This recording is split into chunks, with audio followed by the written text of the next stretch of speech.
আমি চাবো খেলা বেশিরভাগ দেখা যাচ্ছে খেলা বেশিরভাগ ড্র হচ্ছে এবং টাইব্রেকার হচ্ছে, কিন্তু আর বেশিরভাগ গন্ডগোল হচ্ছে একটাই জিনিস নিয়ে, অফ সাইড। আসলে যে খেলোয়াড় সে নিজের যদি লক্ষ্য করে যে আমি প্লেয়ার বাইরে গেছি কিনা, তাহলে বোঝা যাবে বল দিলে তো অফসাইড হবেই।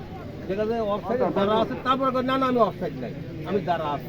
দাঁড়া মানে তো মুভমেন্ট দিয়ে থাকে, যাই বল আসলে ধরবো। অর্থাৎ নিজেরা প্লেয়ারাই লক্ষ্য করে যে কেউ অফসাইড হচ্ছে কিনা, অন্যকে বলতে হবে না, নিজের নিজের চিন্তা করলে পরেই পাওয়া যাবে যে আমি অফসাইড হয়েছি কিনা।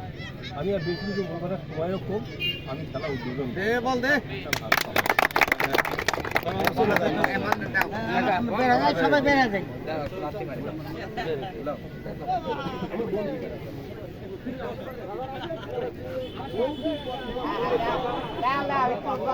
আমি দেখতে পাচ্ছি আমাদের অতিথিরা তারা তাদের কথা শেষ করে উদ্বোধন করলেন।